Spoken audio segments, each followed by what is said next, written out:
small agenda tonight. We have small number of cases, but we do have a lot to cover. So with that, we're going to have one, and I expect a few people late because the traffic seems to be very bad. Maybe if you can go ahead and get some photos, I'll let you know. Anything else? Any updates on my phone? Okay, sounds good. Jorge Calabas, Present. Jillian Dyer is excused, Eric East, Present.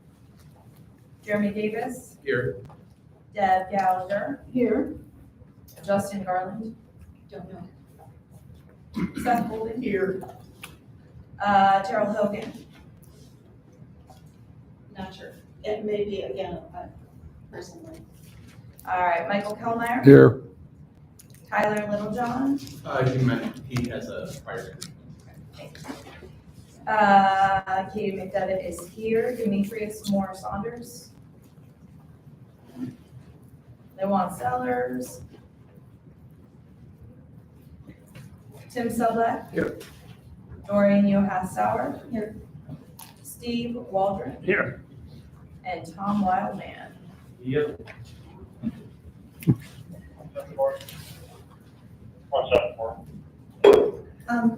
Before we start the actual agenda, I wanted to introduce someone who's come in, who's on a tight schedule, to give us a legislative update, Senator Billy Long. Do you want to, you came in to say hello and Yeah, quick I just want to say announcement? hello. I'm your state senator, Bill Lamar. I think you're in my new district that takes place January 1st, but who actually knows what's going on with those? I have all of campus, Upper Arlington. Right now I have part of Clintonville, Short North, Harrison West, Grandview Heights, all of Linden and all of Northland. I lose Linden and that side of High Street for sure. In January, I still keep campus, so I think I still have this part of High Street, but again, who knows? Most of you don't know, we've been kind of in and out of session the last several months. We've actually passed the fewest amount of bills since 1955, because the legislature has been broken. As you probably know, both houses of the legislature are a super majority of one party, but they don't like each other. So the House doesn't like the Senate doesn't like the House, so nothing's gotten done. One of the things that is coming up, though, that has to be passed constitutionally is the capital bill. The House passed something, the Senate declared it dead on arrival. The Senate deadline to get projects in for the capital bill is the same day as the eclipse, so April the 8th. If you need forms, I know that Ohio State has already got all their capital stuff taken care of. I'm meeting with them, I think, tomorrow, but they already worked out all the stuff with all the other universities.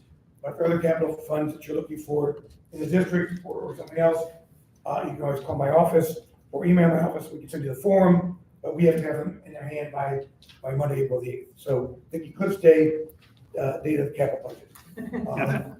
Otherwise, as you know, we had an election yesterday. All the House members are up for election. I think you will still have Leader Russo as your state rep, at least on this side of High Street. The other side of High Street is gonna switch from me, from well, you might have Ishmael Muhammad, I think, on that side of High Street. So again, I haven't shown us the map yet. I got to see a picture on a wall, but I don't know where I actually have starting in January. But right now, I try to represent everywhere I can. I'm going to the College Democrat meeting after I leave here tonight, but I'm here mainly to answer questions. If you have questions about what's going on in the legislature, because again, we haven't passed much. I've got several bills. One to protect election workers that's on hold. That actually will be editorial and dispatch tomorrow. But I'm here to answer questions. Everybody has questions about whether it's on campus or off campus. So I'm here to serve you. So if you have any questions, yes, sir. Yeah, I'm an election worker. I work with Matt Kelly, your good buddy. Matt, yes. I appreciate that bit. Yeah, I mean, the bill basically would protect election workers from having their private addresses and phone numbers to be given out to public, because 20% of election workers in this country right now have received threats. 2 Secretary of States got swatted in the last month because of their one stance or another on whether Donald Trump's be on the ballot or not. Death threats, several other people. One woman in Georgia got so many death threats, is in witness protection now. So it's a problem. And this basically right now, judges, police officers, prosecutors can have their Their information is shielded from public record, their home addresses and phone numbers. This would be the same for election workers. So it's actually a bipartisan bill. Senator Gavarone and I are co-sponsoring it, so it's not partisan in any way, shape, or form. It's just to protect our election workers who are under enough stress, underpaid, overworked as it is right now. Yes, What ma'am. can we do to help advance that? Talk to the Senate President. He won't take your call, but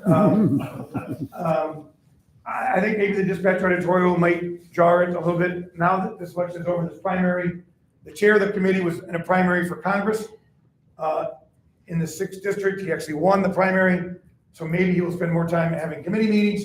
But when he's running for Congress, the only time we had a meeting was to pass a bad bill, House Senate Bill 215, which they say would take foreign money out of ballot issues, but what it does actually is make ballot issues tougher for citizens to participate in ballot issues and to circulate petitions and that sort of stuff.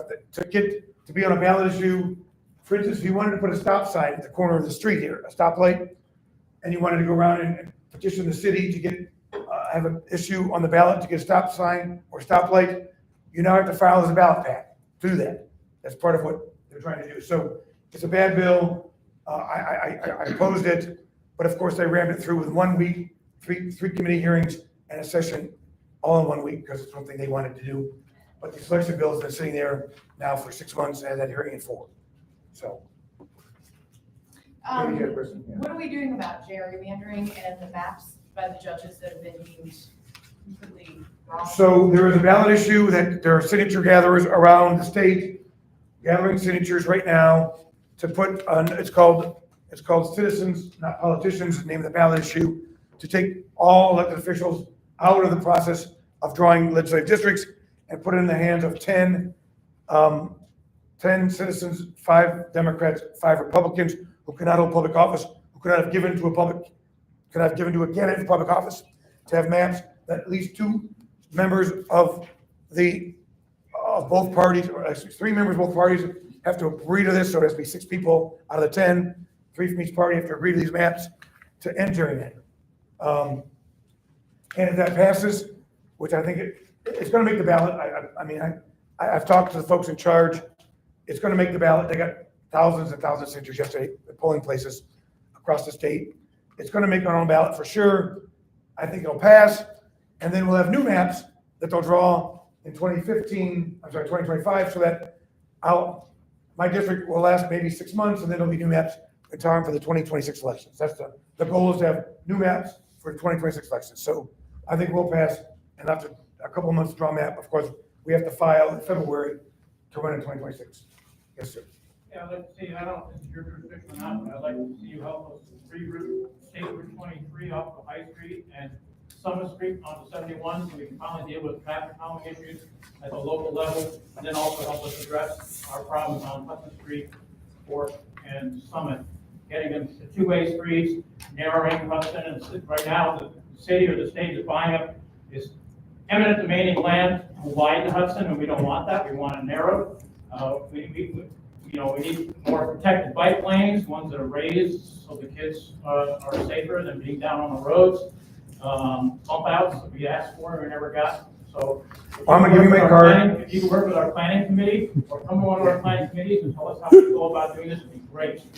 But rerouting 23 is key because it's an argument between the state and the city. They all pass the buck on each other. Well, actually, 23 is actually a US route. So that might be beyond the state, but I will definitely check into that. I'll definitely call ODOT. My staff will call ODOT tomorrow and try to work on that. Senator, I'm sorry. I'm a public high school teacher, and I'm just curious, and there's also a fair number of college students in here. Where are we with Senate Bill 83 right now? Well, Senate Bill 83 is an abomination. I opposed it. Each time it's come up, the Senate passed their version of it. Speaker has, the Democrats in the House, Leader Russo, has been able to hold that up because the Speaker of the House needs Democratic folks to be Speaker, and after yesterday, he needs them even more if he wants to stay Speaker next year. So that's, I know one of the bills that Leader Russo has on her, if you pass it, you're gonna lose our support for Speaker kind of bill. So right now, the House has it. The House has not had a hearing on it. The House has not moved it, and I'm hoping it stays that way. The House wants to have zero, I don't think the House, we have 2 more sessions. We have to have a session on April 10th because of the state of the state address. I don't think the Senate's gonna do any other business but state of the state. The Speaker doesn't want any business done ever. We have another session on April 25th. I don't think the Speaker wants to have another session until lame duck in December when nobody in the state's safe about anything. But right now, I don't think anything's gonna happen until lame duck at the earliest. Again, Leader Russo is holding that. It's one of the things, if the Speaker wants to be Speaker next year, Senate Bill 83 has got to be down on arrival. So that's the latest I know about it. But I've opposed it every time. It's horrible. It'll ruin Ohio State and every public university, what they want to do. Basically, they can't teach you anything that's controversial unless, and so you'd have to learn there's the other side of the Holocaust, the other side of global warming. I'm not sure there are other sides of that, but I mean, there are people that think the world is still flat. So I guess you can find another side about anything, but it's a horrible bill, and I hope it dies in the House. And it's massive overreach. Yes, definitely massive overreach. Thank you, sir. We want to be respectful of your. No, absolutely. So, I mean, I'll still take more questions. I mean, Is there one more question? I work for you, so I'll take questions. Go ahead. I just, you had written us a concern letter about the beer stew. We exhausted all avenues. we No. tried to see. When you don't own the building. I know the owner. When I found out who the owner was, I talked to him. Tomorrow will be my 37th straight year going to the beer stew for the first round of NCAA Match Minus. I actually was the person that got the beer stew, their Sunday liquor license when I was in school here in the 80s. But from my understanding, is they're going to build a building and the beer stew is going to be on the ground floor of the new building. It's going to lose some of its charm, but let's have bathrooms at work. So We pioneered that because they weren't going to put any, and we asked if they would. no, I appreciate that. In your So honor, sir. what? In your honor. Well, yeah, I don't think I'll name it in my honor, but yeah, Thank you. absolutely. Thank you for having me. And you have anybody else need my card while I'm here? I tried to bring as many as I could for all of them. Unless you want, feel free to pleasure. We're the community that will feed you anytime you come. Well, I have to tell you honestly, I mean, listen, Adriana is my favorite pizza, but I order mine without cheese. So, Thank you for coming. It's Dr. Thompson. We're going to proceed to the agenda right now, and we have actually our other guest speakers here. Councilman Winston, good to see you. I heard you got held up in traffic. This is my senator here, so I'm gonna meet him at Beer Stew right after this. Right? I'm going to the College Democrat meeting. Oh, got it, I got it. Well, good evening, everyone. I'll be very, very brief. Good to see you all again, Madam Chair. Thank you for having me. Councilmember Nick Bankston, serve you on Columbus City Council. Was just reelected my second term. And my job here is really simple. It's one, to come by, say hello. If there's time, happy to take any questions or hear any pressing issues. But a couple of things that I want to do, let you know what committees I'm chairing, introduce you to my team and staff, and then also, like I said, take any questions that you all may have. And so I have with me JP Durval, who is my legislative aide in my office. I hope that our beef is squashed. So I know that JP was once the liaison for this area commission, and I stole him and he came and worked from my office. So hopefully we're not beefing anymore and that we can get past that, okay? But no, JP has been with me since term 1. He serves as legislative aide for our office. So I call him the bureaucracy whisperer. So all of our legislation, policy, navigating kind of internal city departments is under JP. Jonathan Brown, who is new to the office from the last time I was here from term 1. He's a legislative analyst for my office. So when you call, that's typically who you're going to get in contact with. So Jonathan Brown is your best friend. He's not with us tonight. He's under the weather. But I'd say that Jonathan is my boss at City Hall because he tells me where to go, what to wear, and what to say. And then when I get back to City Hall, I get in trouble because I didn't say what he told me to say. So I'm still working on that part of it. But Jonathan Brown handles all of our external communications, constituency affairs, my calendar, and all of those types of things. This term, I'm sorry, and yes, you have Harrison Poku, who is replaced JP. They almost kind of look the same a little bit, I think. Harrison got a little bit more on the beard there, but that's okay. And so I just wanted to make sure I acknowledge him. And then also I have with us today Olachi, who is the intern in our office. She is actually a senior here on campus at the John Glenn School. And so we've taught her all the right things around public service, okay, I promise you. This term, or I should say for the next 2 years, I'll be chairing our Finance and Governance Committee. So that is the entire Department of Finance and Management, so all of the city's assets, our entire fleet, as well as our operating budgets and capital budgets. So we are currently in the process of the capital budget, so you all will be hearing from my office very, very soon. Also in that committee, the Finance and Governance Committee, is the Department of Technology. And so that is a committee that I chaired last year, but it is now put into that one committee. I also will continue to chair the Economic Development and Small Minority Business Committees as well. So that is the economic development side of our Department of Development, so all of our job creation, incentives, all of that stuff, as well as our Office of Diversity and Inclusion. So all of our work around diversity and procurement, as well as supportive services for our small and minority businesses. So I am, again, here to answer your questions and to hear from you. But we started my first term, if you all remember, I got elected in 2021. We started in 2022. In that first term, in the first 100 days, we went to every single area commission. And that was important to me because I served on the Franklinton Area Commission. And so what I said to myself and the team, as well as that we are going to start term 2 the same way we started term 1, which is be at every single area commission in the first 100 days. And so I'm proud of that because I believe that the issues that we face as a city, yes, they are challenging and big, but they don't get solved at City Hall alone. They get solved in rooms like this with community members and conversations. And so, and although there may be times where we don't necessarily agree, but my philosophy of governing is that we have to have a big table to have those conversations, those critical conversations, for us to come together as a community to solve the issues that we face. And so for me, that is make sure that I come to say hello to you all, because you don't do this for the pay. You don't do this for the notoriety, but you do it because you care about the direction, not only of this community, but the direction of our city as a whole. And so to this area commission, I say thank you to every single one of you for the service that you do. And my office remains open to you all, and you all have JP's contact, and we're happy to do that. I should also say, as you all know, council went through a historic change last year. We expanded. We also changed to a hybrid system where we have districts, but we're still voted on by everybody in the city. So I am the representative for District 5. That's the northeast side of Columbus.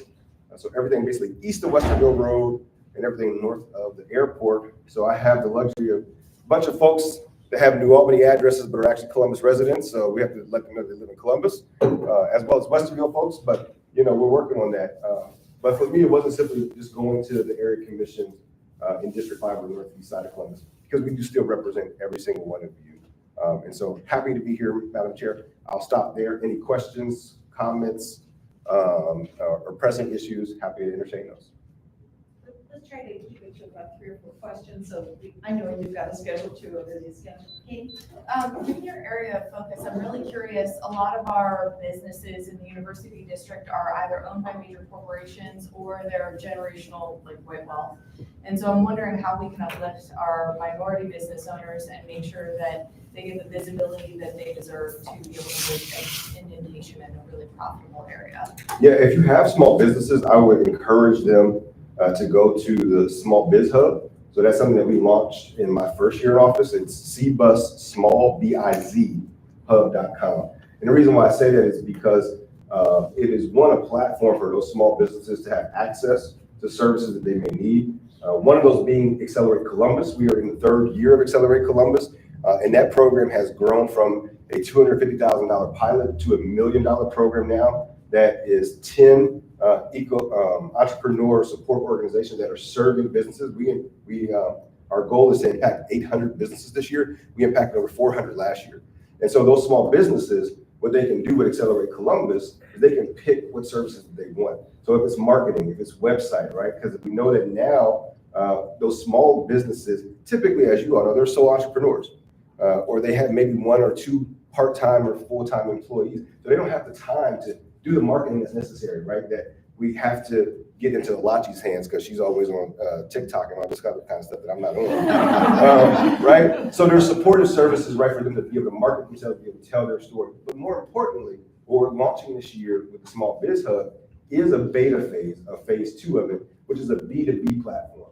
I truly believe that in order for our small businesses to succeed in Columbus, it's not just about doing business with government or doing business with big corporations. It's about how do small businesses do business with each other, right? And so we're introducing a B2B platform where those small businesses can start to do business with each other and build that out, that ecosystem. So really proud of that work, and I would encourage any business to do that. Thank you for being here. It's no secret that over the last year, and certainly for far longer, our city has seen deaths and injuries for our bicyclists and our pedestrians, and it's getting to a frankly terrifying degree. Yeah. What are you doing in your position of power to improve mobility in the city? Yeah, thank you for that question. And I went to school here at Ohio State University on this campus, and as you know, many pedestrians, many bicyclists, cars, buses, all of that operating together. One of the things that I'm excited about, and I want to roll up my sleeves with Councilmember Barosa De Padilla, who chairs our Public Service and Transportation Committee, as well as President Hardin, who's been a champion for this, is Link Us. We keep talking about this. I know this area commission has been engaged in that, and we center it on bus rapid transit, but it's so much more than that. In the Link Us package, if folks don't know about, this is $8 billion over 10 years to build out a multimodal transportation system. But in that folks don't talk about is the transportation supportive infrastructure that goes along with it. So it's not just simply about how do we get more folks to ride buses. You gotta get to the bus stop, right? And so currently what is proposed, $60 million a year for infrastructure around sidewalks, bikeways, bike pathways, green space, right? To be able to connect those folks. And so the more that we can make, I think, dedicated lanes and dedicated spaces for our bicyclists and our pedestrians is the safer and the better route for us. But it's going to take investment, and it's going to take us drastically rethinking how currently we do bicycle and pedestrian safety, in that we have to move away from cars. I tell folks all the time, and I will commend this area commission because there's proposals that have come before you all that had too much parking, right? Because if we're building our city around cars, no matter how smart we change it, or no matter how much safer we make this intersection, if we're still, our philosophy is around cars, we're not centering people. And that's what we have to do. And that takes money, takes resources, and that takes a collective effort of us. So we are going to the voters this year for Link Us. It will be an increase to the sales tax, but what it will do is, one, enable us to get true bus rapid transit, enable us to make those necessary infrastructure improvements, but more importantly, also enable CODA to increase their service so that CODA becomes just as competitive as you being in your car. But thank you for raising that. I'm going to heart a little bit what my co-commissioner was talking about, and that is High Street is probably the highest population grouping of people inside the city of Columbus, and it's left because of Ohio State University. And it's a safety corridor. Years ago, we proposed closing down High Street from the short north up through Old North Columbus, and only allowing electric transit to go down through it and make it pedestrian-friendly street. And I'm wondering if, maybe that's a proposal that, as you're looking at raised transportation, get rid of the buses, put a streetcar line straight down High Street, and turn all of that into a pedestrian zone like you find in Charlotte and other cities to protect our students that have to cross back and forth. This is also inherent in how wide Lane Avenue has gotten, and it's a very dangerous street now for students that have to cross over. Even though they put crosswalks in, there are so many students who go back and forth. Maybe when you're looking at your mass transit, look at look at High Street as a corridor to shut down vehicular traffic, put it back to EV, electric transit, and only pedestrians. No, I appreciate it. That would actually spur businesses up and down the corridor right now where businesses come and go frequently. Yeah, I would absolutely take that. I don't have an answer for where that is, but happy to definitely entertain those So I conversations. entertained it under Bill Clinton. So Gotcha. You have to go all the way back, what was that fellow's name, DeMora? I think DeMora was in charge of code back then, he was the one who was trying to push that. John, we're Bill, trying to Bill. questions. Bill Otis? Yeah. Let's move on to another question. We have a last one from anyone, for the public perhaps? Maybe just quickly, if you could just offer just some quick thoughts on how you think zone in will impact area commissions, especially if your northeast zone in is going to hit Cleveland Avenue, if I remember correctly, as one of the Yes. main corridors, as well as High Street, which is of course us. Yeah. And from my understanding, zone in is going to make things a lot more streamlined as far as people getting, at least along the corridor, the variances and the density that they're looking after. But I'm just wondering if you think how that's going to impact our ability to have a say in development, because it seems like it's going to kind of gloss over us a little bit. Yeah, and I've heard those concerns from other folks, and as you know, different area commissions have different levels of, I think, development happening. And so some are more active than others because of the amount of development. But what I will say is that with Link Us, part of the zoning rewrite is also design guidelines. And so what's coming to us, just to give you all an update on that timeline, is that the administration is sending a proposal for resolution to council to continue to proceed. We want to adopt that in April, and then there will be a 60-day period of where we will come back out and do another last round of engagement. But what I will say is I think that it's that point where area commissions and other folks can lean into what those design guidelines look like to ensure that everything that you want is reflected in it and really critique that piece of the code. I think that the zoning rewrite is to help to streamline things, but there's going to be inevitably, right, times where there's still going to be things outside of it. One of the biggest things that I just had my briefing on this that I'm excited about is some of the height things and some of the bonuses that happen. You have to have some level of affordability to even trigger it. So for those folks that want to do strictly market rate or strictly something else, they would still have to come back to you all, right, for any type of change that's above and beyond what's in there. So I do expect that there will be a bit of streamlining, but also I do think that this is a point in time where area commissioners can lean into what those design guidelines are to help us craft that to make sure that it fits the aesthetic of the neighborhood. Thank you. It's good to hear we're going to continue to have a voice in that. Absolutely. And honestly, this is just phase one of the zone in part. And I would tell folks, I would say to our team, I was screaming. I was like, we need to move faster. We got to get this done. But I want to commend the administration for slowing down, for taking the time. Because we're starting with just the corridors, right? But we know that the bigger pain points is when you start getting into neighborhoods and you start talking about what does my street look like and how does that change? So that's a whole separate engagement process that will happen. That will probably take much longer. And I will tell you, the city of Boise, Idaho, I believe, which is like half our size, took them 4 years to do their comprehensive zoning rewrite.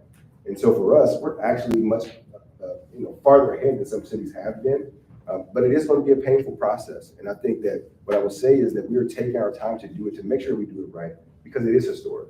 And so I will say that the more that we can get your voices at the table, the more we're going to make it better, but also too, that there will continue to be that voice, right, for us as city council, because that is what influences us at the end of the day. Thank you. Okay, thank you. Thank you for taking the time to Absolutely. come here tonight. Very appreciated. Absolutely. Any last words of wisdom that you'd like to give to us? Go Bucks. No, no, I just want to lift up and say that I'm appreciative of all of you, and more importantly, appreciative of this community for showing up for these folks. Because, again, like I said, they don't get paid. They don't do this for notoriety. And by you all showing interest in being here tonight, I think hopefully helps them as well as they make decisions. But more importantly, for me in my office, because I'm just one office, we are always going to be open. Anytime you want me to come back, Madam Chair, happy to do that. But also you have a direct line of communication to us as well. But really just want to emphasize my appreciation for the work that you all do. And that's all I have to say. Oh, and go Bucks. Do you have a business card? Okay, Yes. we're moving on to the David does. agenda then. Thank you. Rochelle could not be here tonight, so we're going to meet our new neighborhood liaison, Stacy.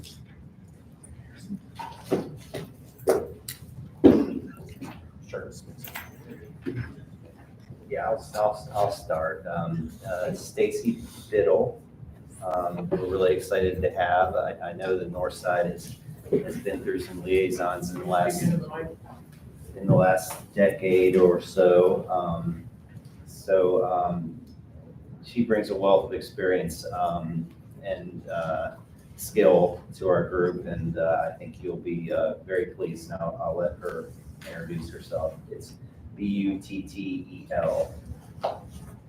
Thank you. But pronounced Biddle, which makes zero sense. I think my parents, But yes, my name is Stacy Biddle, and thank you for having me here tonight. I'm Stacy, excited can you use the microphone? to be here. Is that better? Much Just better. talk Okay. close, you can take it out if you want. Well, that's way too much commitment there. So I'll just explain a little bit about me and where I came from. I got my bachelor's degree from Ohio University in political science and political communication, then came to Ohio State and got my master's in social studies education, where I was a teacher for 21 years, 18 years as a, what did you? Social studies? 40 years. Nice. I was first 5 years at Franklin Heights, Nice. where I graduated high school, and the next 12 at Central Crossing. All right, there it is. So yeah, and then I went for the next 4 years being an assistant principal, and then I was like, you know what, so I was like, I need a career change. Let's try a little something else. So the last 5 years then I was at Goodwill Columbus in the Workforce Development Department, where I ran grants as a program manager for grants that helped youth 18 to 24 get jobs, get training, and eventually fly our coop because they're not self-sufficient. So now I'm here. And I appreciate you all. I have cards. I hope everyone got my email, except I don't think I had a couple contacts, so I'll get those tonight. And so, thank you. If you have any questions, please reach out. Stacy, do you have any other announcements you need to make tonight also? He's gonna do it.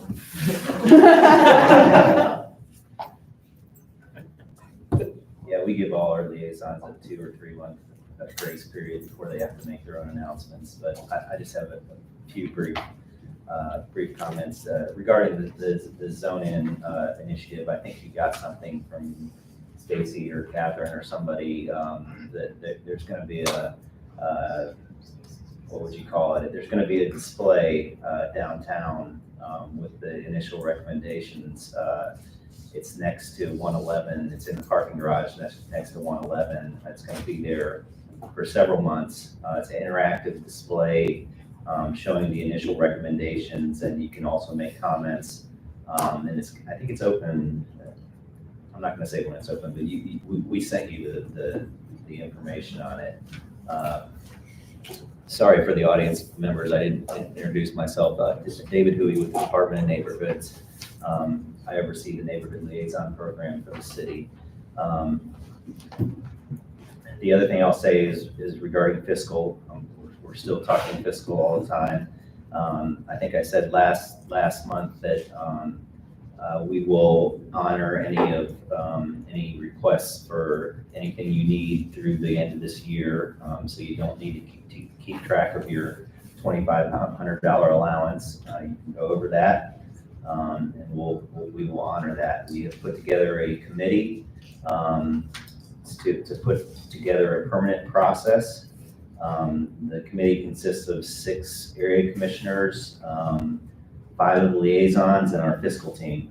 And we had our first meeting a couple weeks ago, and we're trying to figure out how this is going to all go in the future. The way we picked our area commissioners is it was the folks that complained to me the most about how the process was going, and it has been bumpy. And it's something that we were not really prepared for, but I think we're going to make it really smooth. We're trying to establish some overarching accounts for area commissions with Staples, with Zoom, with Constant Contact. And if you have any other ideas on websites you use, or places that you make purchases from, that's the kind of information we're looking for. So we're trying to establish these tax exempt accounts that you won't have to do much. You'll have to put stuff in the cart and we'll pay for it. And so that should make things easier, we hope, starting in 2025.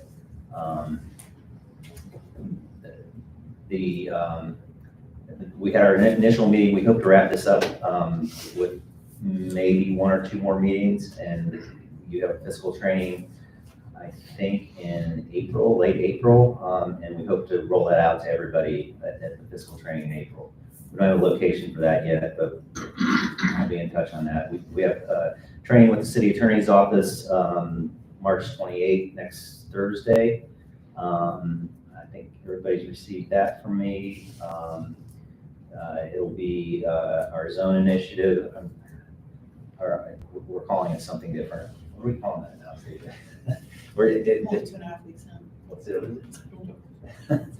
Yeah, we used to call it zone initiative, but it's too like the zone in thing, so they're calling it something different now. But it's the attorneys that take people to court for nuisance abatement stuff, that they're going to be speaking, and I'm going to be acting like a lawyer that night and speaking on Robert's rules of order and meeting decorum and bylaws and things like that, since our attorneys will be on spring break. Anybody has any questions for me? Stacy's at 248 East 11th, so close by. David, Thank you, David. just briefly, the interactive exhibit that you mentioned, could you send that notice out again? I'm not sure we all received it. Yeah, we'll do it. Thank you. Thank you. Okay. Jim? Anyone?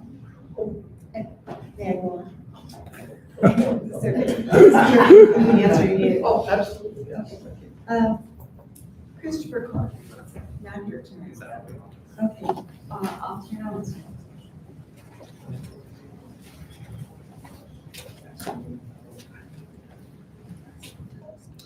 Good evening, everyone. So I just wanted to share, actually, at the last University Area Commission meeting, after I'd given you that information about the robbery pattern that we were kind of investigating, literally that same night, 9:12 p.m., you guys may have still been having the meeting at that time, officers were dispatched to 233 King Avenue on the report of a robbery that had just occurred. The victim stated 3 males held him at gunpoint and stole his wallet, cell phone, and and the gray Dodge Charger he was driving. Based on a similar fact pattern, which I shared with you, officers were advised that the suspects were possibly headed to a particular area in Columbus. The officers did talk to the victim, who was willing to prosecute. 5 minutes later, those officers located the stolen vehicle in that area. The officers pursued the vehicle with the assistance of the CPD chopper. The pursuit ended in a heavily wooded area in the rear of 935 North Cassidy Avenue. 2 suspects fled on foot from the stolen vehicle. Officers apprehended 2 suspects in the area and located a handgun that one of the suspects attempted to discard during the foot pursuit. Our robbery detectives did respond to process the scene. The victim's vehicle was left at the recovery location due to it being stuck in a heavily wooded and muddy area. The victim was advised of the location of his vehicle and was advised to contact his insurance company. I just wanted to give you a heads up that we did, actually make some apprehensions in that, so it's a good thing. On Thursday, February 22nd, at approximately 5:22 a.m., officers responded to the east side of our substation over there at 248 East 11th Avenue after they had heard a vehicle's engine revving and tires squealing. You may have seen this on the news. I just wanted to give you the details in case you weren't aware. The officers observed a white Buick Verano, which had struck the rear of OSU's JP1 Cruiser. Officers stated they heard a loud pop, which they believed was one of the tires on the Buick. Officers believed that the driver may have been impaired and leaning on the gas pedal to the point both front tires shredded, and the vehicle began to dig into the asphalt. The officers attempted to alert the driver and turn the Buick off, but could not see into the vehicle due to the smoke caused from the tires peeling. Unable to enter the locked vehicle, officers were forced to break the passenger side window when they observed the driver had suffered a self-inflicted gunshot to the head, sadly. Officers had already aired for medics, and the male driver was quickly transported to OSU Maine in critical condition. This male was later upgraded to a stable condition. So our detectives did respond to that, homicide detectives, because of the nature of the incident and the condition of the driver. The firearm was transported to the property room. Looks like The registered owner of the Buick is not an OSU student. However, regardless of the person's status, I just want to make that as a reminder. You know, this is that time of year when we're having a lot of people that are in a mental health crisis. Our department does have a mobile crisis response unit that does address people or help people in a mental health crisis or if they're suicidal.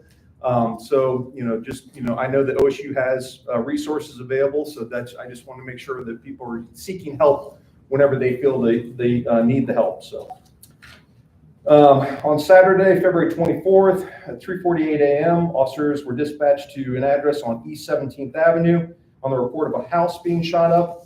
On arrival, officers observed it was 388 and 390, which was a duplex unit. The officers determined that 388 was struck one time and 390 had been struck 2 times, both in the rear of the building. An unoccupied vehicle was struck in the rear parking lot. 388 was occupied by 3 residents and 390 was occupied by 2 residents. Approximately 11 pistol caliber shell casings were recovered in the alley in the rear of the building. Nobody was struck or injured, thankfully. But all 5 occupants advised they were OSU students. Our assault squad detectives were notified and did respond to process the scene and conduct interviews. There was no suspect information description that was given. On February 26th, we had a bunch of these commercial burglaries that happened, all within an hour apart from one another. One of them happened on the northwest side, and then one actually happened on the North Campus area, South Clintonville, the Dirty Dungarees. And then the other one happened like literally probably about 6 minutes later, or actually 7 minutes later at the Global Gallery Coffee Shop, 3535 North High Street. We had some officers that were discussing this at our roll call. The officers were able to search the vehicle on our Axon cameras, and they observed that because they were able to get the video, and there was a recent hit from the plate reader on Howey Road. Officers immediately went to that location and located the vehicle parked in the roadway. Property crimes detectives were advised to have the vehicle impounded and held for prints. The vehicle we found was stolen from Dublin's jurisdiction. Dublin police were advised of the situation, and officers advised there were cash register drawers and a cash machine in the bed of the truck. So another reason why that technology, the flock cameras and our Axon cameras are so helpful to us to help us solve these crimes that we're dealing with. On February 26th at 8:39 p.m., officers were dispatched to 1980 Indianola on the report of a robbery. The victim, OSU student, stated he was robbed at gunpoint by 2 suspects wearing ski masks. The suspects demanded Mr. Gillen's, I shouldn't have said the name. The victim's phone made him change his passcode and then fled the scene in a black-gray 2-tone Ford pickup truck. Robbery detectives were contacted and responded to the scene. We got the description of the suspects, and then again, using our technology that is available to us, Officer Gates was able to comb through the flock hits and located the vehicle used in this robbery. A photo of the suspect vehicle was provided by a witness at scene. Officer Gates located a Ford F-150 that was reported stolen on February 25th from an address on, another address in Columbus. A flock hit showed that the vehicle was northbound on North High Street before the robbery at 8 p.m. and 8:02 p.m. Officers located the vehicle unoccupied and impounded the vehicle, and the vehicle was moved to the felony lot to be processed. We've had this incident over at the Village Idiot. I know you can't write this stuff. We're dealing with a guy that's over there at the Village Idiot that's causing problems. He's being aggressive, potentially brought in a gun, threatened to shoot people in the bar. I can tell you we know who this individual is. He has already been previously trespassed out of another incident. The officers, I talked to the sergeant, the officers that dealt with this particular individual. The officers, per the body camera, responded within 6 minutes of being dispatched to that incident. The officers spoke to the caller who was pleased with the police response. But again, officers know him to suffer from mental health issues and alcohol issues, but he was not on the scene when officers arrived, so they couldn't take any enforcement action. And they also did look for him in the vicinity. He has been previously trespassed, and the intent is to summons this individual for trespass if they see him. And then, let's see here. We had 2 different robberies that occurred, all literally within 2 hours of one another. On March 5th at approximately 11:01 a.m., officers responded to a robbery alarm at the service bank, at the Key Bank located at 1710 North High Street. Officers arrived and ascertained that an individual wearing a tan hat, construction vest over a tan jacket entered the location and presented a note implying he was in possession of a firearm and demanded money from the teller. The suspect left the bank without obtaining any money. Our robbery detectives did respond, and crime scene search unit responded. Literally 2 hours later, they also responded to a robbery call at the Bank of America, 1474 North High Street. Officers arrived and ascertained the suspect matching the description of the aforementioned robbery, entered the bank and passed a note implying he had a firearm and demanded money from the teller. The suspect exited the location with an undetermined amount of money, fleeing on foot southbound. A perimeter was set up and a systematic search was conducted with the assistance of OSU PD's K-9 unit. Several articles of clothing were recovered as evidence, and as well as the note that was presented. Our robbery detectives also responded to that.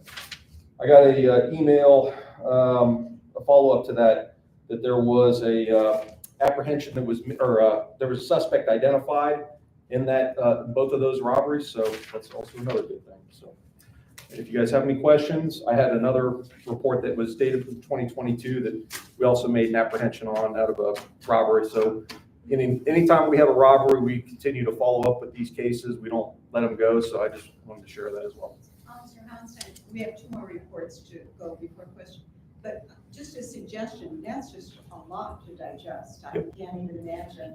You must be able to do that. I'm wondering if that might be possible, that since it's written up, that you could share it and we can put it on our website so that when you come here, then if there were questions about something specific, it would be easier for you to answer without feeling like you had to get everything in like this. Can we work out something whereby that would work for you? I could try. I will just tell you that my time is extremely limited. And what I do is I go back through my emails from the last meeting and I see if I find any chain of command emails, and then I highlight what I can talk about, what I can't share. But I'll see if I can do that, just because I know, Katie's trying to, feverishly type over there. But I'm glad to. Okay. I'm glad to follow up with any questions if anybody missed something. We don't want you to take any more time. It's no problem. All right. Thank you. All right, if you can wait a few minutes. Harrison, do you have a report also?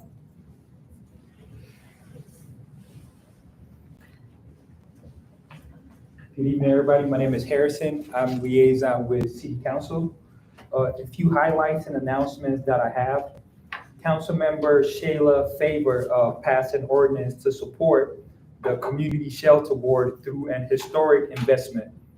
Basically, it was a $14.9 million investment to the community, to the shelter board. And basically, apparently last year, homelessness increased in a record number of 2,337. So the goal for the shelter board is to, of course, number one, decrease homelessness among families and pregnant women, and then also invest in more staffing at the shelter so that they could basically tackle that issue. And then Council Member Melissa Green also announced the month of March to be National Social Work Month. She was a social worker before she became a council member, so she has a passion for social workers. Social workers basically serve on the front lines, helping clients navigate amid on issues including mental health, substance use, trauma, housing, and food insecurity. And then a few dates to keep in mind that we have stuff going on. So March 27th, which is next week, we have our Council Academy.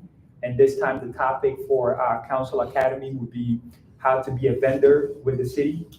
So far, we got at least 43 RSVPs, but I never trust RSVPs. You'll get in there last minute, 10 people don't show up. So we still have room. You can still RSVP. We did post a flyer. We made a Facebook page as well on the city's page. And then, and it will be at South High Branch Library. So the library, South High, and it will be at 6 p.m., 6 to 7. And then our North Side Council community meeting for the North Side, where you'll be able to meet all the 9 council members. And because sometimes it's hard to get a hold of them when you send them an email. I know Nick made it sound like you could reach me anytime, but I know how it goes. But at these Northside community meetings, you can reach them. And we'll be having the one on the north side, April 24th at Northland High School from 6 p.m. to 7:30. And then lastly, a few events that the ladies on council are leading next week because it's Women's History Month. So these are some of the things that they have going on. So on the March 26th, we have an event called Game Changers, which is led and hosted by Councilmember Nancy Dakar. I always tell her I have a hard time pronouncing it, but I'll try.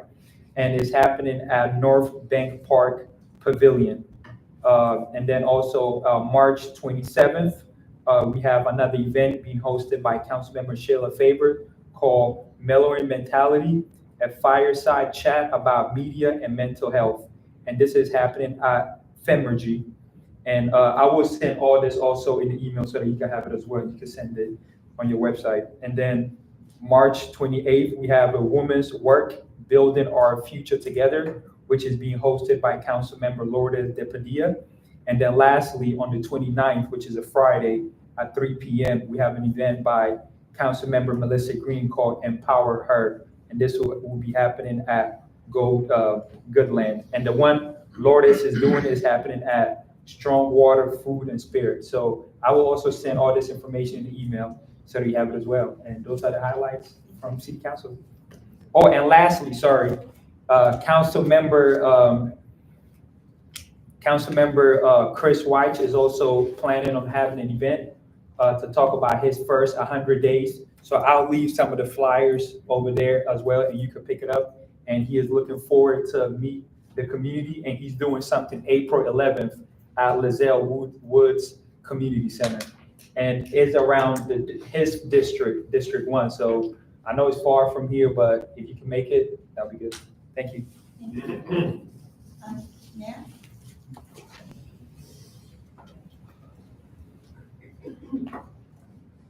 Good evening, Matt Hansen with Campus Partners. I've just got a few updates for you.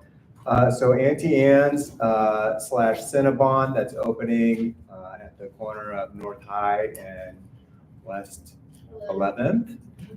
It's under construction now. It should be opening sometime in April. They haven't pinned down the date yet, exact date, but I'll let you guys know so you can rush to get cinnamon rolls and pretzels. Also, the Student Entrepreneur Center at North High in Chittenden, they're having their grand opening this month, and so start to see activity there.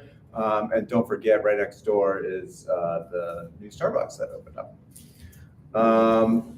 At Gateway and University Square, we're excited to engage the Pi Sigma Epsilon co-ed fraternity. They're going to do marketing and social media initiatives for us for our properties at Gateway and University Square. They do a great job. We're really excited to get them engaged, and yeah, they're way better at social media and TikTok than I am. So, and then it's been a while since we provided an update on Indianola Middle School, which Ohio State University is building out. So they're still aiming for a January 2025 opening.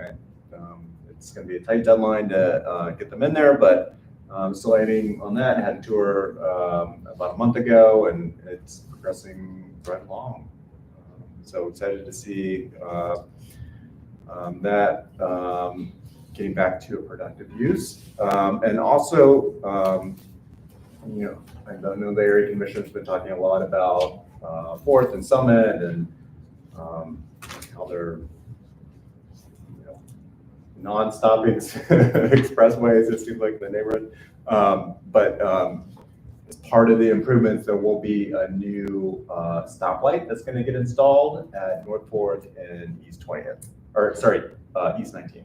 Sorry, where, yeah, at 19th, where one used to be, and the city took it out, they're gonna put it back, I think. So, yeah. So what? Thanks, Nancy. If there are quick questions for, Oh, you're gonna skip me? for Harrison or Matt. You got Nora. You're not me, seriously? I'm sorry. Jeremy! That is my fault. You're gonna have some beef. Just eliminate it completely. I'm always last. I know I'm your Play-Doh girl. I know. Goodness. Goodness. Oh, it better not. I have a livelihood here. Okay, I'll be fast, I'll be quick. All right, so you all have been getting emails from me about the Pocket Park. That's why we had to play it a lot last time. So we have one last community engagement session tomorrow, 5:30 to 7 at Indianola Presbyterian Church. So that is their front lawn is what we're creating the Pocket Park on. So if you'd like to come and tell us about community, play with some more Play-Doh, as also with blocks. I promise it's not preschool, but it is just as fun. So that's tomorrow. If you're thinking, shoot, I didn't get to go to one, or I still want to be involved in this Pocket Park, the next steps are design in April. So the month of April, we'll take all of our research. We'll start our design process. If you want to be involved with that, let me know. And then in May, we'll start implementing. So if you like to dig holes, or if you have any type of expertise in, cement mixing or other types of construction, we are going to need all hands on deck, and we would love your help. So there will when there's signups for that, I'll be up here telling you about it. Okay, so this is just a reminder, and I'm gonna pass this back to David and Stacy, but anybody that lives north of Oakland to Cliffside Drive, so like to the edge of our district, from the railroad tracks to the river, you are getting a 90-gallon container. Your 300 dumpsters are saying goodbye. So if you have questions, ask the city. I can also answer them, but that's your reminder, because I also am being affected, because I remember I live and work and serve here. So that's just a good reminder. Also, here's two really exciting updates. I just have good news for you today. Can Ferry, our project for trying to eliminate litter and cans and whatnot on the east side of High in the core campus area, we received a Ohio EPA grant round 2, which means that we're going to be expanding. So we'll cover 11th to Lane east of High. Woohoo! That'll start and we'll need a lot of volunteers to get that kind of like up and running. So you'll hear more about that. And the last thing, April 1, we will invite our new social worker from Southeast. His name is James Lewis. He starts April 1, so we will finally have a new social worker starting with us. So that's it. Thank you, Nora, and I'm sorry. It's okay. Jeremy and I just have beef. It just happened. If there is a question for any of the last 4 presenters, but not debate, but a question. Nora, can you just reiterate where the new trash cans? Yeah. Maggie? Anybody living north of Oakland to Cliffside Drive, railroad tracks to the river. Thank you. Deb, did you have a question? Yes. There's been rumor that the city has purchased Zero Summit, which is an area by Gleneco Ravine Park. It was part of a parcel that was useless, and I was wondering if that had actually taken place. It had been on the market for like $25,000 or something. The person that inherited didn't want it. And I was going to ask Officer Mark if our Emily person lived or died. I don't have any updates for Emily, but I can recheck with Commander Nemchev. She's been my source for any information pertaining to that case. I'll see if there's been any updates. I don't know if this suspect is still in Georgia or if they're going to be brought back to Columbus. As far as I'm aware, I don't think they're in the condition to be transported back to Columbus to face charge. Thank you. Yep. Thank you. Questions, anyone else on this side? No. Question, not. Of course, yeah. Did you have any answer about? She had another. Wait, we'll look into it for you. I'm not familiar with it. Okay, thank you. I'm sorry. So this is for the officer. I've received in my inbox complaints about wrong way drivers in and around the University District. In one street that has come up consistently has a huge problem is East Maynard between Indianola and Summit, and Indianola and Indiana. So yesterday I decided to serve for about an hour, and inside of about 15 minutes, about 37 wrong way drivers turned up on Indianola to Indiana Avenue, and a couple all the way up to Summit. So my question is, what can we do about this? Does placing a license plate reader on that block help in catching any of these people? Part of this is going to be going out. I've talked to some of the people and blocked some of the people from doing that. And of course, they get pretty violent upon me when I try to do that. Many of the violators are people who are visiting the church houses and the Airbnbs on Indiana Avenue. So what can we do about this to stop this from happening? So unfortunately, I don't have any control where they place those block cameras, but I think that would probably be maybe a signage issue. Maybe people aren't seeing that it's a wrong way on a one-way, and maybe they need to have better signage posted. I was just gonna say, I had a parking issue that I was dealing with recently, where I tried to get some parking signs put out in front of an apartment complex, because we have people that can't see because cars parked on the street when they're turning out onto East 2nd Avenue. And I was told from traffic and engineering that they're not gonna put signs out there, even when an officer like myself is saying, hey, we have a problem out here. So the only thing I can say is maybe contact some of the residents and encourage them to call 311 and make the complaints, because when we start to have a bunch of people complaining on 311, that's when the city starts to raise eyebrows, and then they maybe might address it. You're a legislative aid for the city to push traffic engineering to put some of these signs up. That might be a good idea. Tom, we really have to go on the agenda for, if you would like to speak with Officer Hunstein inside, that would be good, but we. No, I already asked my question. Okay. I didn't know if you had a follow-up. We have a presentation, and it's good to see you again. You too, Doreen. I'm going to hit the highlights of the presentation for expediency here. You'll have to use the microphone. Sure. You probably have to turn that. Yeah. Presenter back on. You did the right thing. Oh, okay.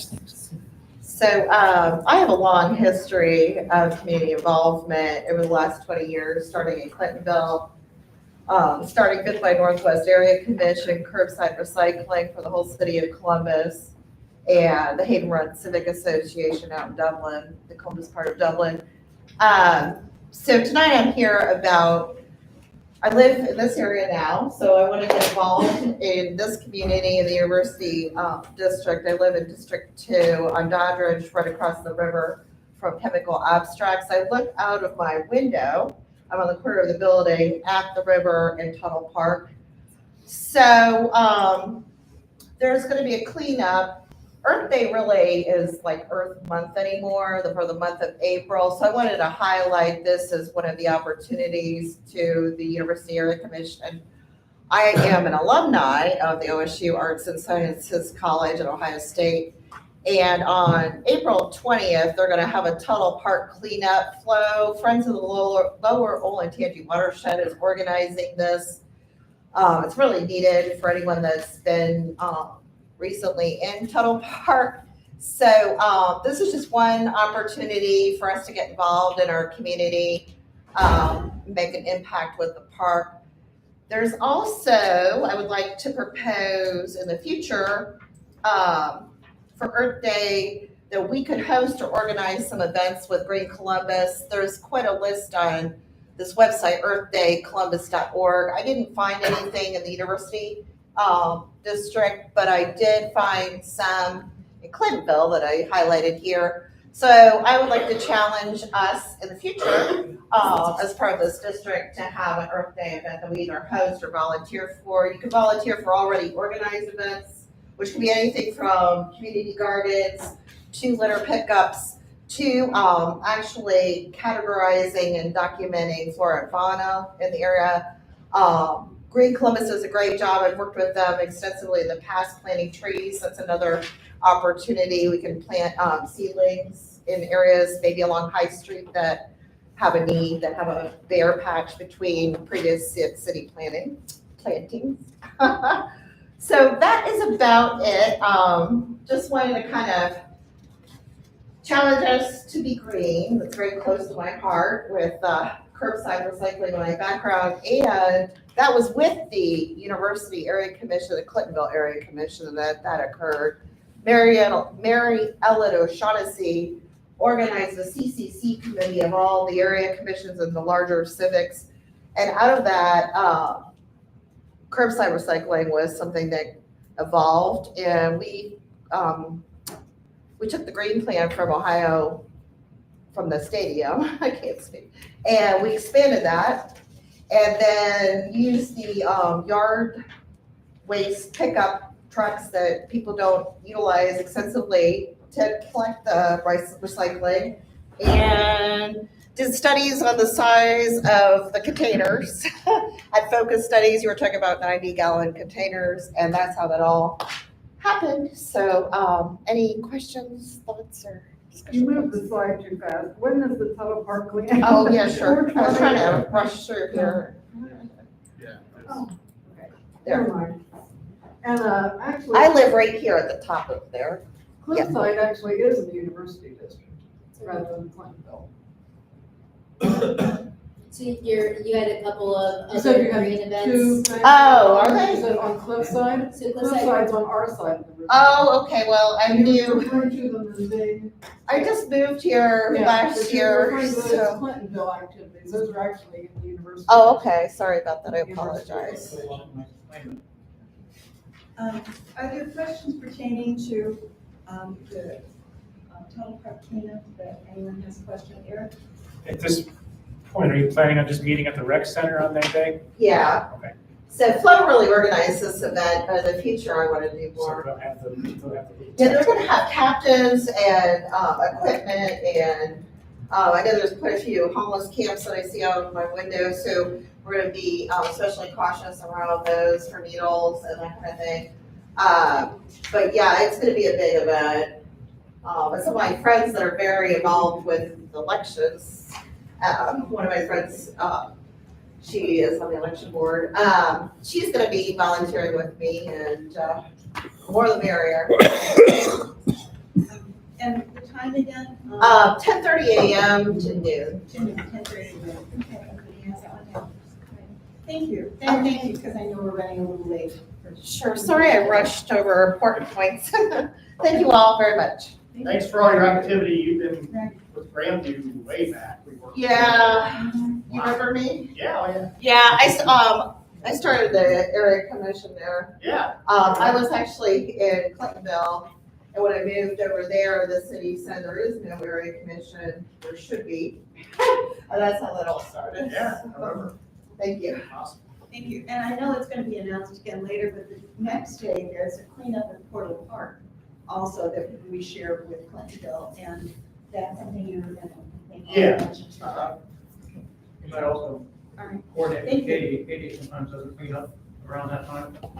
Did you have a card or a? Yeah, I number? do. Is it a? Oh, is it in your? I have business Okay. cards as well. Thank you. I'm gonna keep moving on the agenda here. Whenever you're ready. Oh, okay. I'm sorry. Yeah. Regulations. All right, we have one case tonight. And it's 240 West Oakland Avenue. And Yes, that's perfect. Rhonda Morrison was the applicant for the City of Columbus Parks and Rec. And that's all I'll read, the lights as well. But Michael, I think maybe. no, that's all right. Oh, you want them on? Well, I was reading. Oh, sorry. I can probably read it with the lights on. No, we're fine. Okay. Well, thank you so much for all your help. Oh, yeah. Perfect case. Just gotta open the shutter. Oh, there we go. In front of the projector. And if I can hear. Slider and. Like that? Perfect. Okay, the variance is for parking for the rebuild of the Tuttle Pool. And it's minimum number of parking spaces. And we will hear the applicants. Yes, so for those of you who were not at the zoning meeting a couple weeks back, my name is Sam McAdow. I'm with OHM Advisors. We're the engineering firm working on the design of the new Tuttle Pool. Just to give you a little bit of background, the city has been working on their aquatics capital improvements plan over the past few years, where they go through and basically perform an asset management study on all their aquatics facilities, with the goal being that they can schedule repairs, replacements, and keep up on maintenance a bit better than in the past. Tuttle was identified as the next pool to be replaced. Recently, the city completed last year the Glenwood and Windsor pool projects. That's the before and after of Glenwood, and then the before and after of Windsor and South Windsor. So just to give a brief overview, obviously everyone knows Tuttle Park here, but I wanted to point out the lot tunnel improvements happening up at the north side currently. What that is a project occurring with DPU and Division of Sewers and Drains to provide a new access shaft for the trunk sewer that follows along the river to the wastewater treatment plant. And with that, there's some additional parking and things like that going in that also will serve the pool, which is the reason I bring it up here. So just to review some of the proposed improvements, this is the current in design sort of layout for the new pool. What we're getting with this is 8 lap lanes and a 0 entry swim area, along with some fountains, bubblers, play structures, things like that. There'll be a brand new building, which I've added some images of that at the end of this since the last presentation I gave. Shelter, as well as an access drive. And what you're looking at the north side there, that sort of crosshatch parking lot, that's the parking provided for the lot tunnel, but that will be shared with the pool and fully accessible for the pool at Rec Center. So the existing site currently has 120 parking spaces. The city's noted that there's a problem with people parking in the Patterson Avenue right away to access the pool. We're trying to remediate that by working with the lot tunnel site to provide actual parking there out front, as well as access to the parking to the north. The required parking per the current zoning code is 252 parking spaces. We're asking to lower that to 120, which is the existing. That being said, it will be 184. There are an additional 64 parking spaces being put in on the site. However, that's not a project that's under my control. So we're asking for the variance of 120. That number will actually be higher post-construction. And one of the things that was identified too is that this pool has by far the highest amount of bikers to it, given the proximity to Old Tangent Trail. So we're providing 71 bicycle spaces. The requirement's only 14, but that was identified as a need here. And just to go over, sort of some of the background on the variance, we had a similar variance approved at Glenwood and Windsor Pool a couple years back where we did civil engineers. The reductions we were asking for there were significantly larger, a couple hundred parking spaces, and the city's noted no adverse impacts there. The other background there is, like I said, the city, or this pool has a ton of bikers and walkers where there's maybe not a need for as much parking. And we don't want to impact the green space of the park and put additional parking in to impact baseball fields to the south or anything like that. So that's the background for the variance. And then I've also added, this was new, this is sort of a rendering of what the pool is going to look, the pool building will look like when you're on Patterson Avenue, right there at the corner when it turns, when you're coming down the hill and you go north, that's the view of what the current design will be. So any questions or comments or feedback? Now well, are you done with your? Yes, that's all I got. Yeah, this is a little different than the informal. This is, okay, gotcha. Okay, thank you for your presentation. Next, is there anyone would like to comment on this? I didn't get any speaker slips, so. I just have a question. Yeah. That's not why I'm here, but is there a code stop for the Tuttle Pool right now? Is there what? A code stop for the Tuttle Pool. No. Yeah, sure. Maybe one up on the, but. Might be consideration. Code. There's an OSU bus for sure that goes up to you and I don't think, closest, Coda bus stop would be High Street and, Okay, They're high in Oakland, maybe. okay, let's not talk. Oh, yeah. So yeah, the report is that it was approved unanimously. Everyone was very supportive of it. Joe Motiel was here, who's Mr. Tuttle. He's been down there for 30 years volunteering. He really thought the parking was very ample. So to me, that was nice to hear because I don't think anyone knows the dynamics of the park better than he does. So with that, we're going to go to commissioner discussion. Start with you, Michael. I got nothing. I support it. It's not. Yeah, nothing, Nothing. no discussion. Nothing. Yeah, okay. Just glad that the city's reinvesting in that asset. Yeah, it's really, and the way you're moving it, I think it could be better situated, that you're going to keep the fountain similar. So, yes. Which I think I gave you my card last time. Reach out if you have any questions on that play equipment Yeah, or about the current fountain, things like that. I'd be Okay, happy to appreciate facilitate that.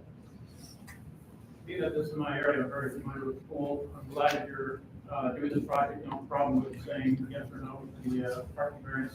I will say that whatever improvements you do, I hope they're really complete in that corridor, because one of my biggest complaints in that area is with the apartment buildings, the way they were built, and where the road is kind of broken up, it looks like a war zone back in there. It's just awful looking. It doesn't even look like it should be part of a park. It looks very intimidating. So anything you can do to clean that up, pave the lanes, you know, some grass space, like showing your thing, anything just to improve that, because the apartment building is an abomination, in my opinion. And I would love to see that improved. So we'll be redoing, well, we won't, the lot tunnel project will be repaving and redoing Patterson Avenue as part of this. So you'll see But those I believe improvements happen. that roadway and almost all that area down there belongs to a park, yet the apartment building likes to kind of utilize some of your parking. And I hope that stops, and I hope maybe that apartment building cleans itself up. All right, that's two. Katie, did you have anything? What year is it opening? Funding is still being worked on right now. They're hoping to get an answer on the funding in May. So once we determine that funding, then we'll drive the construction schedule. Eric? I was here for the zoning thing. I wanted to ask if, it's part of the design plans of bicycle service stations, or, you know, the signal things, got bicycle pump and tools hanging there. No, that's a good, I can bring that up. Because I think that would be, there's not anyone nearby there, that would be very handy for a lot of those cyclists who use the trail on a regular. Yeah, I can pass that along. Justin? Can you comment on any signage that will like notify people of where the parking is located, that will be visiting the pool? So I think that's a good question, and part of what we're working on in with the lot tunnel project is they're handling everything that's in the right of way. So anything that would be signage would be on their contract and under their project. I think that's definitely something that we need to figure out before we go to construction, because there will be definitely some confusion with that northern parking lot, making sure that that's going to be, the people know to park there for the pool. Yep. As well as at the rec center. So that's something that we're working on, the signage with the city sign shop and CRPD and the other project. Thank you. Wait. Epic fail. For one, we were supposed to take note, and then we were going to have you answer them. But since you have, we're going to go around once more, and you take note of the questions and answer them at the end. Okay. So glad Dave Hagley's not here. Really? Anything, Nothing. Michael? Nope. No. I want to keep on schedule here. I just want to probably add too is, beside the pool on the one side, you have the bike path, in the bike path and the pool, you have this ditch. We'd like to see maybe what improvements you can do to that ditch. Maybe more, make it more attractive. Okay, Katie, anything? Nope. Eric, did you have one more? I'm good. Justin? Okay, that's, did you have a response to his? Yeah, just very brief. That ditch is actually compensatory cut because that's all floodplain there. So we can't touch that ditch too much. The reason being that that's floodplain storage volume to the river. So it's just not much we can do there without getting into national FEMA regulations. Okay, with that, I guess we don't need a vote on it. Like community? Pardon? You have community? Already did that. Yeah, I already did that. Hours. Yeah. Just get a cookie. Yeah. All right, ready to go? Yeah. Okay. Jorge Calavo Abbas. Aye. Jillian Dyer is not in attendance. Eric East. Yes. Jeremy Davis. Yes. Doug Gallagher. Yes. Justin Garland. Yes. Seth Golden. Yes. Michael Kellmeyer. Yes. Tyler Littlejohn is not in attendance. Hugh McDuff is yes. Demetrius Moore Saunders is not in attendance. Lewan Sellers is not in attendance. Tim Sublett. Yes. Doreen Newhouse Sauer. Yes. Steve Waldron. Yes. Tom Wildman. Yes. That motion unanimously passes. It's 11. Thank you all for your time. Appreciate it. Just get the power of. Sure. Okay, moving on to the agenda, governance with Jeremy. Yeah, so on the agenda this evening, we need to vote on the bylaw changes that I read last month. I will reread those quickly again, but just through the summary, you all have an attached copy of the exact language and what the red lines, et cetera. So really what we're doing is addressing the Board of Elections by changing it to the Elections Committee so as to avoid any confusion about whether or not our elections are run by the Franklin County Board of Elections, which they are not. So in section 1, there will be a change from election shall be held on, and also to align with the city-wide election, that's this other bylaw change. So we'll make a change from election shall be held on a Saturday between the last Saturday in October and the second Saturday in November. The final date will be set based on method established under Article 6, Section 10 of these bylaws. Election shall be determined by plurality vote. To read, election shall be held annually on the date established by the City of Columbus for citywide area commission elections. Election shall be determined by plurality vote. 2, change Board of Elections and Board to Elections Committee in sections 4, 5, 7, 8, 9, and 10. 3, change the month of the formation of the Elections Committee from June to March in section 8, although we'll have to do that later. 4, change section 10 from the Board of Elections shall establish the date of elections for the year within the restrictions set by Articles 6, section 1 as part of the board's report provided to the commission at the start of the annual meeting. Upon acceptance of the board's report, the board will be discharged from its responsibility. To read, the Elections Committee shall provide a report to the commission at the start of the annual meeting. Upon acceptance of the committee's report, the committee will be discharged from its responsibilities. That is the second reading. We can vote on it. We don't need a motion, but we are allowed commissioner discussion. I'm hoping that there is none because this is a really simple change. It's to allow us to, again, participate in the citywide elections and to just clarify the name of the committee. So if there is no committee discussion or commission discussion, we can go to a vote. Should we wait for Seth to get there? No. Get another cookie. Yeah, have a cookie. Michael, let's start at your end. I got nothing. No. Nope. Okay, you're on. Okay. If Katie I'll go to that. It's okay. I'm pasting my. Oh, but no, they do need to come back because we need 3/4 of the Yeah. here to vote yes on Should I go chase downtown? it. Yeah. Well, not for that. So, Well, we're fine without There we go. hearing it.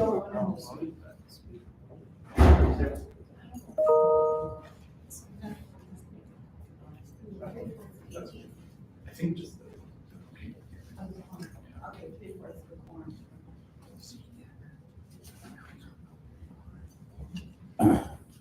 So Tom and Seth were voting on the election bylaw changes. You need a Whenever vote. you're ready, Katie. You need a vote? Not yet, she's gonna call roll. All right, Jorge Blanco. Aye. Jillian Dyer is not in attendance. Eric East. Yes, please. Jeremy Davis. Yes. Ed Gallagher. Yes. Justin Garland. Yes. Seth Golding. Abstain. Okay, Michael Kellmeyer. Yes. Tyler John is not in attendance. Katie McDevitt is a yes. Demetrius Moore Saunders is not in attendance. Leibon Sellers is not in attendance. Tim Sublette. Yes. Doreen Newhouse Sauer. yes. Steve Waldron. Yes. Tom Wildman. What is the discussion this month? We just discussed that. Yes. Motion passes with 11 yes, 1 abstain. Thank you. Okay, thank you. Katie, any report for planning?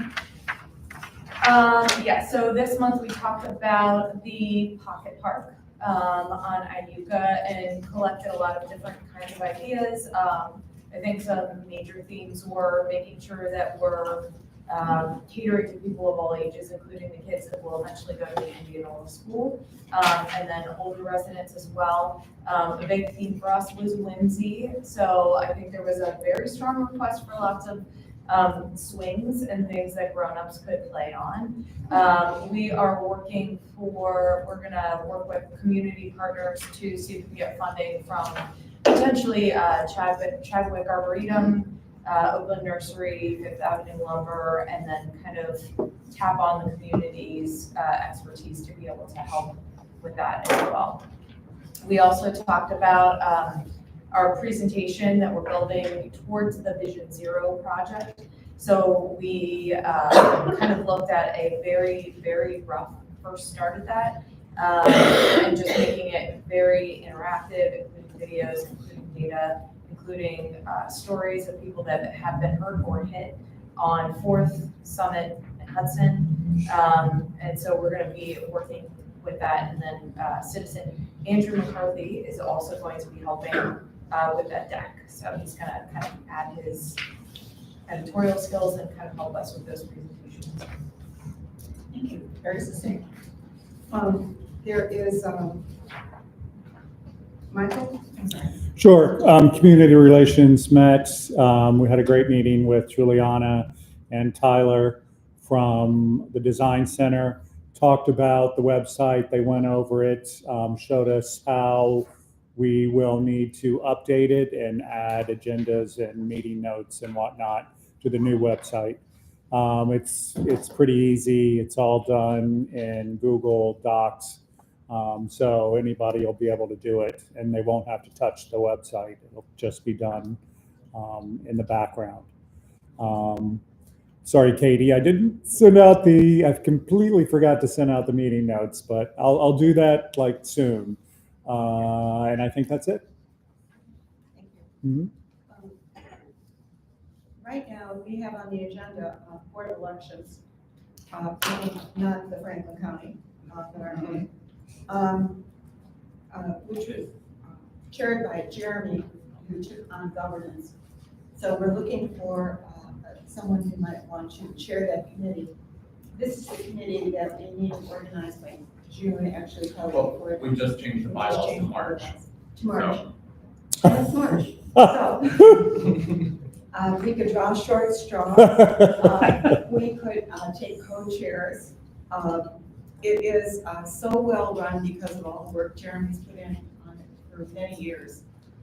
It becomes kind of performance. A lot of us volunteer, so you're not alone. Is there anyone who would like to consider taking that on? I'm looking at people who may not have a committee so far, but a desire to be supportive. And I will continue to help, and I will provide all of the documentation I've created over the years, so it should be cut and dry for anybody who's willing to take it on. But it can also use a fresh set of eyes. So I know I haven't been happy with the turnout at our elections, but I haven't done much to change that, although hopefully going to the citywide election will also help greatly since the city is providing publicity for us. And we'll have a website that's different. There you go. That'll do it, I'm sure. Question. So, Would the polling place be the same place as local polling stations, or would it be? No, it'll still be here. It'll just be on election day? No, it won't be on actual election day. It will be in August. That's the last Saturday in August. Last Saturday in August. So so the city did not want to, again, confuse anybody with the Franklin County elections to make, so.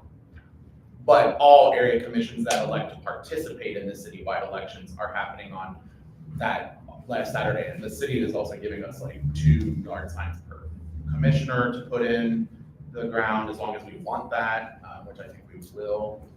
So there's some benefits that the new chair will have that I didn't have that will be amazingly easier to help implement. I might be, if you're still gonna have your foot in the water, I might be interested in working with. Is that a conflict of interest from your real job? No, no. Not that you changed the name. Can I put you down then? Yeah, I We mean, can chat more about yeah, yeah, we'll chat more about it. And, You realize there are at least 3 people sitting around here who just breathed a sigh of relief. We'll just sign them up for something else. Yeah. Like Steve does. I can't, I'm up for reelection. He's a corresponding secretary. Oh. True. And I have 3. So I do have a question, now, if the election is in August, the people elected still are in January? Yep. Yep, it's to provide, it's also to provide a lot more time. I mean, doing the election in November and then collecting all the paperwork and getting it back to the city is challenging and making sure it gets through the legislation that it has to. In fact, we were just before the meeting talking about stuff from last November that I may or may not have neglected to submit. Some clarity there, Chair. The reason we have that in August is to allow new commissioners to, we purposely schedule the zoning training for new commissioners and our planning and code enforcement training in September, October, November. So new commissioners will have the opportunity to go to all 3 of those trainings before they sit at this table January 1, which is for the governance people. I talked to Jeremy before the meeting. The other thing that needs to change in your bylaws is your terms need to go from January 1st to December 31st in 3-year terms, not on the annual meeting date. The annual meeting date can potentially make your terms shorter or longer than 3 years, which is against the code. So so when commissions, and you're the 14th commission that is participating in the citywide, you have to change your bylaws to say January 1 to December 31. Yep, that's the next thing we'll tackle in addition to several other things, but. I'll be putting an email out to everyone on the commission since we have a number of people absent. We still need to build a committee of people who will help with that, even if Seth takes that on. And I mentioned to Seth and to Jeremy, I'm happy to also be part of that. But we can always use all the volunteers that we can get to do that. And Eric, do you have a question? Nothing, I was just gonna ask, the existing terms will basically run out their term. I'm on one of those, I'm on a 2-year, I just got reelected, but I'm on 2 years because I was fulfilling a vacancy and all that. I would still fill the 2-year and then rerun in 2. Yeah. And then I'd be on 3. Yeah. Okay. Yeah, what we'll do is, because you guys all have like expiring terms like January 15th or January 18th, or we would resubmit forms to make your term end December 31st. Okay. And we would just legislate it again, and we've done this with all the commissions. We had to sometimes extend terms, we had to sometimes, I don't know if that was like totally within code, but I didn't know what else to do, so we're trying to get all commissions to start January 1 and end December 31. If you extend the term, is there extra pay with that? You're the treasurer. Yeah. I have one speaker under public comment. Athena. Do you want me to go up Yes, there? okay.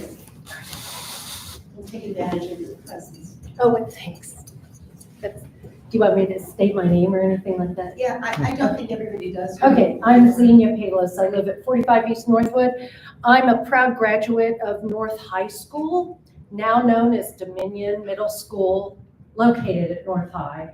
And on August the 31st, we're going to be celebrating our 100th anniversary of North High School's existence. I was not in one of the first graduating classes. Thank you. So August 31st, come on over to North High School. It's at 100 East Arcadia. I don't know what they're going to have, if they're going to have food and drink, but they'll certainly open up the school. The school underwent some significant renovation thanks to the City of Columbus Board of Education. And they've invested a lot of money, and I'm sure that there's all sorts of nice things to see, and I should be there, so thank you. What day was that again? August 31st, and it's Xenia, like the tornado town. 8:31 to come in. August 31st. I think it probably starts somewhere around noon. And, you know, if there was a White Castle at the bottom of the street like there used to be, we would have had White Castles for sure. But like I said, I don't know what they're going to have. Let's get another White House. There you go. Thank you. We're gonna go around with your concerns. Michael, why don't you start? I don't think I have anything. Nothing. Okay, Jeff? I just wanted to mention an officer said about suicide awareness, that we should really take advantage of the 988 hotline. If you have any suicidal tendencies or need any, just to talk to somebody, that's a really good program that I think one here in Franklin County is one out of our site. Thank you. Tim? Just briefly comment, the remark made about David Haley not being here. I just want to assure people that while I haven't had the chance to chime yet, that I am keeping track of time on all the segments of the agenda that are time limited. So I'm going to pick out a appropriate gong. Okay. We'll vote on it. We'll be waiting. John? And perhaps after I have 30 years of experience on the UAC, I will be as well versed in the bylaws as he was. But I'm also attending the training, so we can hear more about the quorum and Robert's rules, which I just don't. It's, yeah. You don't like the Bible. But no, that's good. We're good. I'm good. Move on. Yeah, Michael May had sent a little email out that he had wanted to be here for two announcements. One was in conjunction with Earth Day. The Friends of Portal Park, which is the little park there, request any volunteers to help clean and beautify the park on April 21st from 9 to 11 a.m. You can park at Tim Hortons, which is right up the steps there. And then two, the city know that there is a need for enhanced signage for the existing bike lane on Arcadia from High Street up to East Avenue. It's a very steep hill, and many nights there are multiple cars parked in the bike lane. Police have been called at least twice now. He was wondering if he just painted bikes on it, like the stenciled that are in other areas, just to point it out as a bike lane better, or added signs for both. He's recently put in some 311 calls on that. But yeah, it's, someone wants to use that, it's almost always got a car, and there's a steep hill, you don't have to stop. So, Thanks. Always. Comes to my attention is the cost of some of the block party permits that happen and given out by the city are not coming to the UAC like it used to. So maybe we need to communicate back to the city that when block party permits happen, that it goes not only to the police department to sign off, but back also to the university or commission. Okay. Huh? Yeah. Yeah, well, just know a couple that didn't go come to us. Move out, move in is kind of already started, at least in the Columbus area. That's why especially we get these 90 gallons, it might even become more of a problem. There is a new theft going on in the last few months, and that's stealing sewer drain covers. It's happening quite frequently now in Old North Columbus on various blocks. So if you're walking about and you see that, please contact sewer drains through this. If you call 311 and you go through all the lot, eventually you might come across, it'll say, hit a certain button to get the sewers and drains. They have an emergency hotline, you can contact them to get that replaced ASAP. The danger, of course, is someone, like a kid or anybody, falling down inside the sewer drain. And the last thing I'd like to announce is it's been a long time coming. You all remember the Oak Hudson Theater, how we used to complain about it. It's decrepit look. It's been completely revamped. They opened up for business now. It's called the Casa Cacao. They're open from 10 a.m. to 8 p.m. every day, and you'll love it if you go inside. It's like a museum in there. All the tables are like exhibit cases of all sorts of artifacts. Even the bar is artifacts. They bring in special guest speakers all the time to talk about different native cultures, and they do bring in all sorts of great sounding musicians from all around the world. So if you get an opportunity, just even stop by in there. Be warned, it's named after what it does. It's mostly cacao, which is kind of a bitter tasting chocolate drink. They also serve kava and various root teas. If they do serve food, it's usually in a couple weeks when it turns beautiful out, the garden area they created is phenomenal. There are 2 parking spaces out back. Okay, first thing is that trash is increasing again. They just had Kick Butt Columbus event, I want to say last weekend or 2 weeks ago. That's on the trash exit or the exit ramps of the highways in the city. But I would like to basically organize something with Trash Mob. So look out for an additional event in April, cleaning up trash. It probably is going to be along the Hudson corridor. Secondly, I would like to organize, personally, not necessarily with the commission, some critical mass events, essentially get as many bikers as possible to do group rides on 4th, Hudson, and Summit to demonstrate how unsafe it is, but also to kind of visually communicate with the cars so that we can kind of inculturate the fact that we own this space with our bikes just as much as the vehicle. So keep an eye out for that. I want to bring that to planning and development, but regardless of it happening through the commission, I would like to organize that separately as well. So thanks. Eastern Valley over here. Jim? The city's rolled out that the meter enhancement program, where they're upgrading all of the water meters throughout the entire city for electric meters. And I just have some concerns with the way that the program's been run so far. There's been a breakdown in communication from city, from the subcontractors to property owners. I think for single family, it's probably not a big deal. But a lot of it, they're going around now putting hang tags on the doors, and if tenants are not responding to that, they'll shut off the water. We had a couple today, even though we've been in communication with UMS, who's the subcontractor for it. So I don't know what can be done, if there's anybody in the city that can speak to about it, but it's concerning. Is there a treasurer's report?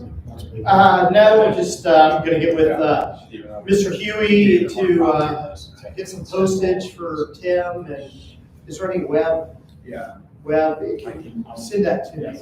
And there was one other one I got recently, so I'll get with, And Michael, you had a question too about it, you might want to check with Seth about an advertisement in the ranch. Oh, yes. So I'm just reminding you when. Yeah. Is that for the election? Or? That would be for back to school, not till like fall. Oh, okay. Okay, thank you. And we might actually be ending by 8:30. How did we do What that? day is it? How did that happen? I don't know. I don't know if the bylaws Yeah. are sufficient. Excuse me, everybody, we're still in. So I don't know if anybody has any issues. I created a Google document linked to the bylaws instead of including them in there. We can wait to approve until next month. I'll take a look at it. Okay, cool. So I'll make a note that, Do we want to just approve minutes next month then? yeah, so February's minutes. Okay. I So- have one thing, before we adjourn.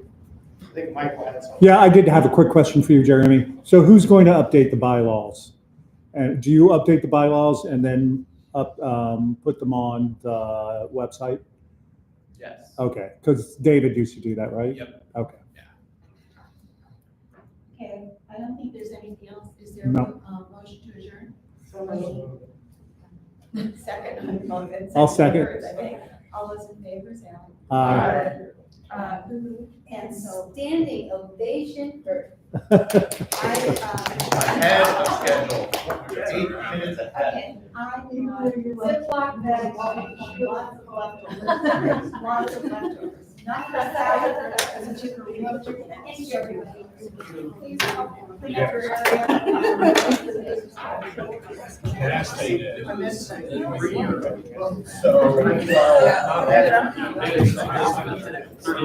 Yes, we did. Yes. Yeah.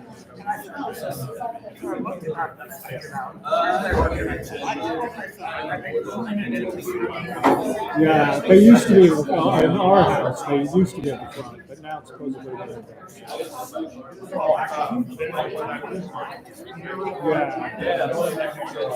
Yeah.